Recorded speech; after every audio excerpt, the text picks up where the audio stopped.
बिस्मिल्लाहिर्रहमानिर्रहीम। अस्सलाम वालेकुम। उम्मीद करता हूँ आप लोग ठीक होंगे। वर्क परमिट क्या होता है या फिर वर्क वीज़ा क्या होता है, इसकी एक्चुअल कॉस्ट क्या होती है, इसका प्रोसेस क्या होता है, सारी डिटेल्स अगर आप वर्क वीज़ा या वर्क परमिट जो होता है ए टू जेड इसकी कॉस्ट, ए टू जेड इसकी डिटेल को समझना चाहते हैं तो डिस्क्रिप्शन में एक वीडियो का लिंक मौजूद है, उस वीडियो को देख लेना, या फिर इधर या इधर आई बटन में भी वीडियो चल रही है। उस वीडियो में मैंने डिटेल से बताया है कि वर्क परमिट या वर्क वीज़ा क्या होता है, इसकी कॉस्ट और प्रोसेस इसका क्या होता है। तो आप सबसे पहले वो वीडियो देखिए, उसके बाद आपको ये समझ आएगी। अच्छा, अब आ जाए वर्क परमिट या वर्क वीज़ा। पाकिस्तान से हर बंदा चाहता है जी यूरोप या फिर कनाडा का वर्क परमिट या वर्क वीज़ा लेके मूव ऑन कर जाए, कनाडा फिर यूरोप, स्पेशली इन कंट्रीज़ में, क्योंकि यहाँ पे सैलरीज पैकेजेस अच्छे मिल जाते हैं कंपेयर टू दूसरे कंट्रीज़। इनमें सबसे बड़ी जो प्रॉब्लम होती है वो ये होती है कि पाकिस्तान में अगर आपको कनाडा या यूरोप का वर्क वीज़ा खरीदना है, परचेज करना है, तो आपको लाखों रुपए में मिलता है। मतलब मिसाल के तौर पे अगर कनाडा के वर्क वीज़ा की मैं बात करूं तो इस वक्त एजेंट्स उसकी या फिर रिक्रूटमेंट एजेंसीज हैं, उसकी कॉस्ट वो मतलब चार्ज करती हैं कनाडा के वर्क वीज़ा के लिए अप्रॉक्सीमेटली 80 लाख, 70 से 80 लाख रुपया, या फिर इससे भी ज़्यादा। यूरोप के वर्क वीज़ा की बात करें, किसी भी शेंजन कंट्री के वर्क वीज़ा की बात करें, तो इन कंट्रीज़ का वो ले रहे हैं तकरीबन 30 से 35, 40 लाख भी इवन के लिया जा रहा है, या फिर इससे भी ज़्यादा। प्रॉब्लम होती है ये कि हर बंदे के पास तो 30-30 लाख, 50-50 लाख रुपया नहीं है। दूसरी प्रॉब्लम ये होती है कि हमारा कोई अपना जानने वाला नहीं होता यूरोप में, कनाडा में, जो हमें लीगली बुला सके और हमारे कम पैसे लगे। मतलब अगर कोई अपना चलो वहाँ पे हो तो फिर भी, मतलब अगर बुलाने वाला अपना हो, क्योंकि लोगों के अपने हैं वो बुलाना गवारा ही नहीं करते, लेकिन अगर कोई फॉर एग्जांपल अपना कोई आपको बुलाना भी चाहे ना, तो फिर कम पैसे लगते हैं। तो लेकिन हमारा कोई अपना होता ही नहीं है उधर। तो फिर इसका सोल्यूशन क्या है? बेशुमार वीडियोस में बताया कहीं ना कहीं कि अगर आपके पास इतना पैसा नहीं है या फिर आपका कोई जानने वाला नहीं है यूरोप कनाडा में, तो फिर भी आप वर्क वीज़ा लेना चाहते हैं कम पैसों में, कोई 8-10 लाख रुपया टोटल लगे आपकी टिकट, वीज़ा फीस, हर चीज़ डाल के, तो इसके दो मेथड होते हैं। टोटल दो मेथड। पहला मेथड होता है विजिट वीज़ा के थ्रू चले जाए, दूसरा मेथड एम्प्लॉयर्स को रीच करना। इन दो मेथड्स के अलावा मैंने बेशुमार वीडियोस में ये चीज़ बताई है, दोबारा इसलिए रिपीट कर रहा हूँ कि जिन लोगों को नहीं पता उनको पता चल जाए। इन दो रास्तों के अलावा कोई भी तीसरा रास्ता नहीं है कि आपको वर्क वीज़ा कम पैसों में मिल जाए। खरीदने हैं तो मैंने आपको बताया लाखों रुपए की गेम है, 50 लाख रुपया अगर है, अफोर्ड कर सकते हैं तो ले लें। अगर आपका कोई जानने वाला है फिर भी चांसेस है, लेकिन अगर इन दोनों में से कोई भी आप किसी चीज़ के लिए भी नहीं क्वालिफाई करते, तो फिर इसमें यह है कि आपको या तो विजिट वीज़ा ले लेना चाहिए। विजिट वीज़ा पे जाके आप अपना विजिट वीज़ा को वर्क वीज़ा में कन्वर्ट कर सकते हैं, या फिर आपको डायरेक्ट एम्प्लॉयर को रीच करना चाहिए। डायरेक्ट ही कंपनी से आपकी बात हो जाए तो फिर आपके कम चार्जेस लगते हैं। तो कंपनी जो होती है ना, वो अगर डायरेक्ट किसी कंपनी के साथ आपका कॉन्टैक्ट होता है ना, तो कंपनी कभी भी एजेंट्स या रिक्रूटर्स की तरह नहीं कहती 50 लाख दे दें या 30 लाख दे दें।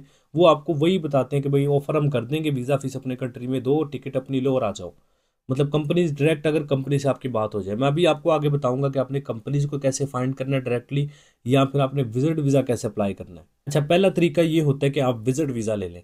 अब विजिट वीज़ा के लिए किसी भी कंट्री का विजिट वीज़ा आपने अप्लाई करना है, चाहे कनाडा है, यूरोप है, जापान है, कोरिया, किसी भी कंट्री का विजिट वीज़ा अप्लाई करना है ना, तो उसके लिए जो डॉक्यूमेंट्स चाहिए होते हैं ना, वो आपकी स्क्रीन पे चल रहे हैं। ये डॉक्यूमेंट्स का स्क्रीनशॉट ले लें या इनको लिख के रख लें। ये डॉक्यूमेंट्स लगते हैं किसी भी दुनिया में किसी भी कंट्री का विजिट वीज़ा अप्लाई करना है ना, तो ये डॉक्यूमेंट्स आपको चाहिए होंगे जो स्क्रीन पे फ्लैश कर रहे हैं। अगर ये डॉक्यूमेंट्स आपके पास हैं तो समझ ले आप दुनिया में किसी भी कंट्री का विजिट वीज़ा अप्लाई कर सकते हैं। ठीक है जी। ये डॉक्यूमेंट्स आपने लेने हैं जिस कंट्री में इंटरेस्टेड हैं। अगर तो आप कनाडा में इंटरेस्टेड हैं तो आप हमारे ज़रिए भी ये वीज़ा अप्लाई करवा सकते हैं। फाइल मेंटेन करवा के, नंबर स्क्रीन पे है, जस्ट व्हाट्सएप पे मैसेज करना है, आपने कॉल नहीं करनी, और मैसेज करके वेट करना है। कोई 3-4 दिन आपको लग जाएंगे हमें आपको रिस्पॉन्स करते हुए, और वैलिड क्वेश्चन अपना पूछना है। अच्छा, कनाडा के लिए अपॉइंटमेंट की ज़रूरत नहीं होती। कनाडा, ऑस्ट्रेलिया, न्यूजीलैंड, इन कंट्रीज़ के लिए अपॉइंटमेंट की ज़रूरत नहीं होती। आपको ऑनलाइन ही वीज़ा अप्लाई करना होता है। ठीक है जी। एप्लीकेशन अपनी सबमिट करनी होती है। अच्छा, अगर यूरोपियन कंट्रीज़ की तरफ तो आपको अपॉइंटमेंट लेनी पड़ती है। आजकल तो अपॉइंटमेंट्स पाकिस्तान में मिलना शुरू हो गई हैं। मतलब कुछ 2-3 महीने पहले चले जाए तो अपॉइंटमेंट नहीं मिल रही थी। अभी स्टिल अपॉइंटमेंट्स ईजी हो गई हैं और मिल रही हैं। स्पेशली जर्मनी की मैं बात करूँ तो अपॉइंटमेंट्स मिल रही हैं, जर्मनी और इटली की। अच्छा, अब ये ना टाइम होते हैं, टाइम स्केड्यूल होते हैं। मैं फिर किसी वीडियो में शेयर करूंगा कि ऐसा नहीं होता कि आपने जब दिल किया कॉल खड़का दी या फिर ईमेल कर दी तो अपॉइंटमेंट मिल जाएगी। एक टाइम होता है जिसमें स्लॉट्स आपको दी जा रही होती हैं। उस टाइम के अंदर अगर आप करेंगे तो डेफिनेटली आपको अपॉइंटमेंट मिलेगी। या अगर आप कहेंगे तो मैं स्पेसिफिकली इस पर वीडियो बना दूंगा कि आपने अपॉइंटमेंट के लिए क्या क्या टाइम्स, किस किस कंट्री के लिए क्या टाइमिंग है। अच्छा जी, अपॉइंटमेंट आपने ले ली, जिस दिन की अपॉइंटमेंट होगी उस दिन आपने चले जाना है, जाके अपना विजिट वीज़ा अप्लाई कर लेना है। उस अम्बेसी में चले जाएं। अगर अम्बेसी के अपॉइंटमेंट मिलती है, अगर वीएफएस की अपॉइंटमेंट मिल रही है तो डायरेक्ट वीएफएस चले जाएं। वहाँ पे जाकर डॉक्यूमेंट सबमिट करें, वीज़ा फीस सबमिट करें, आपका वीज़ा अप्लाई हो जाएगा। लेकिन इससे इम्पॉर्टेंट चीज़ ये होती है कि सबसे पहले जहाँ पे इतना खर्चा कर रहे हैं ना, वहाँ पे किसी कंसल्टेंट को या फिर किसी एजेंट को, किसी एडवाइज़र, जिसको भी आप समझते हैं कि यार इस बंदे के पास नॉलेज है, उसको ज़रूरी नहीं मुझे कि मैं अपना कह रहा हूँ, आप कोई भी बंदा वटेवर आपके नज़दीक भी कोई है तो उसके पास चले जाए, उसको 15-20 हज़ार रुपया दे के फ़ाइल को उसकी असेसमेंट करवा लें फ़ाइल की। एटलीस्ट आपको पता चल जाएगा उसमें क्या मिस्टेक्स है, लेकिन बंदा जिसके पास जा रहे हैं वो वैलिड होना चाहिए। डॉक्यूमेंट्स की असेसमेंट करवा लें कि इसमें कोई कमी तो नहीं है, ताकि आप जब डॉक्यूमेंट्स आगे डिलीवर करें, सबमिट करें, तो आपको ये हो कि वीज़ा मुझे मिल जाएगा। मतलब जितना मैं, ऐसा नहीं कि जैसे तैसे डॉक्यूमेंट्स लेके चले जाएंगे, वो रिजेक्शन मिल जाएगी, क्योंकि ये कंट्रीज इतनी जल्दी विजिट वीज़ा नहीं देते। डॉक्यूमेंट्स अच्छे हैं तो उनकी अब आपके साथ कोई पर्सनल दुश्मनी नहीं है, उन्होंने डॉक्यूमेंट्स देखने आपको वीज़ा दे देना है। तो डॉक्यूमेंट्स अगर अच्छे हैं तो वीज़ा डेफिनेटली आपको मिलना ही मिलना है। वीज़ा पे जब आप चले जाते हैं तो जाके आप विजिट वीज़ा को वर्क वीज़ा में कन्वर्ट भी कर सकते हैं। लेकिन एक और इंटरेस्टिंग मैं बात आपको ये बताऊं कि विजिट वीज़ा पे यूरोप में अगर आप चले जाते हैं, आप इलीगल वहाँ पे हो जाते हैं, तो आप लीगल लोगों से ज़्यादा पैसा इलीगल होके कमा सकते हैं। मैं रिकमेंड नहीं कर रहा कि इलीगल हो जाना जाके, लेकिन ये कि वहाँ पे पेपर शेपर कुछ नहीं मिलना। लेकिन अगर आप लीगल होंगे, वहाँ पे पेपर शेपर लेने हैं, तो फिर आप लीगली वहाँ पे काम करें, सैलरी कम होगी, 1200-1500 यूरोज़ आपकी सैलरी होगी। लेकिन अगर इलीगल काम करेंगे तो 2000-2500 सैलरी भी होगी आपकी यूरोज़। लेकिन फिर पेपर शेपर कोई नहीं मिलने, जब भी पकड़े जाना आपने डिपोर्ट हो जाना है। लेकिन लीगल अगर कुछ थोड़े पैसे कमाएंगे, लेकिन ये कि आपका स्टेटस बना रहेगा, आप लीगल होके वहाँ पे पासपोर्ट की तरफ फिर जा पाएंगे। तो पहला तरीका तो ये विजिट वीज़ा के थ्रू वर्क वीज़ा में कन्वर्ट कर लेना। मतलब आपको वहाँ पे जाके फिर जॉब फाइंड करनी होती है, अपनी एक यूरो पास सीवी बना ले जाएं अपने साथ और जाके वहाँ पे सबमिट करें कंपनीज में। इवन के वहाँ पे ये चीज़ नहीं होती कि आपने सीवियाँ लेके लोगों के दफ्तरों में जाना होता है। वहाँ पे हर कंपनी की अपनी ऑनलाइन वेबसाइट होती है, हर कंपनी ने अपने ऑफिशियल पोर्टल बनाए होते हैं, घर बैठ के आपको जॉब सीवी सबमिट करनी होती है, आपको जॉब मिल जाती है। यूरोपियन या कनाडा के जितने भी या इस तरह के जितने भी डेवलप कंट्रीज़ हैं। तो विजिट वीज़ा के लिए मैंने आपको बता दिया, डॉक्यूमेंट स्क्रीन पे चले थे, इन डॉक्यूमेंट्स को बनाएं, उसके बाद अपॉइंटमेंट लें, जिस कंट्री में इंटरेस्टेड है जाके अपने डॉक्यूमेंट सबमिट कर दें। अब आ जाए जी, डायरेक्ट कंपनी से हम कैसे कंपनी को कैसे रीच कर सकते हैं। कंपनी को रीच करने के कई तरीके हैं। मतलब पहला तरीका है कि आप डिफरेंट वेबसाइट्स हैं जो कि इंटरनेशनली वर्क करती हैं, उनको उनके ज़रिए कंपनीज को फाइंड करें, ढूंढें, सर्च करें।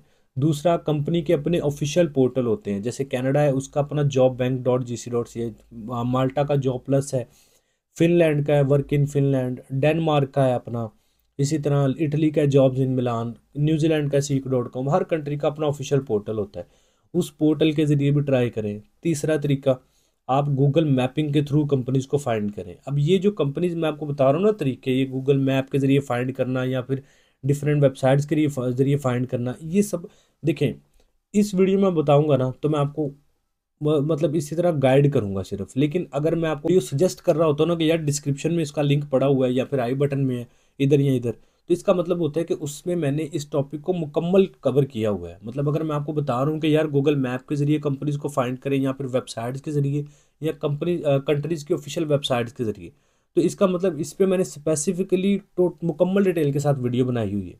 तो अगर आप डिस्क्रिप्शन में जाएंगे तो मैंने आप वो भी वीडियो डिस्क्रिप्शन में रखी है, जिसको कहते हैं गूगल मैप के ज़रिए कंपनीज को फाइंड करना। कंपनी के ऑफिशियल प्लेटफॉर्म के ज़रिए कैसे फाइंड करना है, इस पर भी एक स्पेसिफिकली वीडियो बनाई है। आपने इंटरनेशनल वेबसाइट्स के ज़रिए, नेशनल वेबसाइट्स के ज़रिए कैसे फाइंड करना है, इस पर भी मैंने स्पेसिफिक वीडियो बनाई है। तो अगर आप ये करेंगे ना कि यार उन वीडियोज़ को देखेंगे स्पेसिफिकली जाके, तो आपको फ़ायदा होगा। मतलब ये कि अगर मैक्सिमम अपना 1 घंटा लगाते हैं ना ये वीडियोस देखने के लिए, 1 घंटा भी नहीं लगेगा आपके, ज़्यादा से ज़्यादा 30 मिनट लगेंगे, आधा घंटा भी नहीं आपका लगेगा। कोई 8-8 10-10 मिनट की तो वीडियो होती है। तो एक ये वीडियो आप जो देख रहे हैं इसको डिटेल से अपना केयरफुली देखें, और डिस्क्रिप्शन में जो 2 वीडियोस के मैंने लिंक दिए हैं उनको गौर से डिटेल से मुकम्मल देख लें तसल्ली के साथ।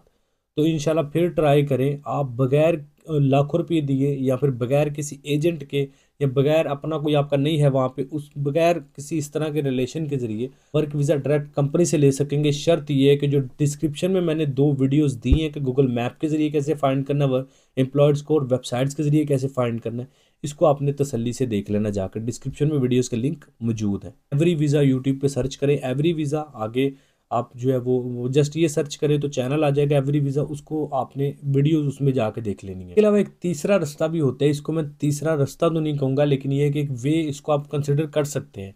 ये होता है कि आपने छोटे कंट्रीज़ के ज़रिए जाना होता है, जैसे दुबई है, मलेशिया है, कतर है, ओमान है, बहरीन है, और भी डिफरेंट, तुर्की वगैरह। तो इन कंट्रीज़ में जाके अगर पैसा कम है तो आप इन कंट्रीज़ में जाके एटलीस्ट स्टार्ट लें, ताकि आप कम पैसे लगेंगे, इजीली आप चले भी जाएंगे, जाके जॉब करें, अपना स्टेटस अपना उसको डेवलप करें, कुछ पैसे भी आपके पास आ जाएंगे, फिर वहाँ से आप आगे यूरोप या कनाडा की तरफ इजीली मूव ऑन कर सकते हैं। एक ये भी रास्ता है, लेकिन इसमें टाइम ज़्यादा लगता है, 2-3 साल 4 साल भी लग सकते हैं। लेकिन आपको पता होता है कि मैं पैसा भी बना रहा हूँ, मेरा स्टेटस भी बना हुआ है, और आगे भी मैं मूव ऑन कर सकता हूँ। तो एक ये भी रास्ता है, इसको भी आप कंसिडर कर सकते हैं। तो बेसिकली आज की वीडियो का मकसद सिर्फ आपको ये समझाना था कि अगर आप लाखों रुपया नहीं पे करना चाहते, या फिर आपका कोई अपना जानने वाला नहीं है यूरोप या कनाडा में, तो आप किस तरह वर्क वीज़ा अपने लिए खुद अरेंज कर सकते हैं, क्योंकि जाना तो ज़रूरी है ना, हर बंदा जाना चाहता है। इस वीडियो से आपके लिए अब कुछ ना कुछ नया आपने सीखा है, वीडियो आपके लिए हेल्पफुल रही है, या फिर कुछ नया सीखने को मिला है, तो लाइक करें, चैनल पे पहली दफ़ा है एवरी यूट्यूब चैनल को सब्सक्राइब करें, बेल आइकन प्रेस करें। अपना बहुत सारा ख्याल रखें, मिलते हैं नेक्स्ट वीडियो में। टेक केयर, अल्लाह हाफिज़।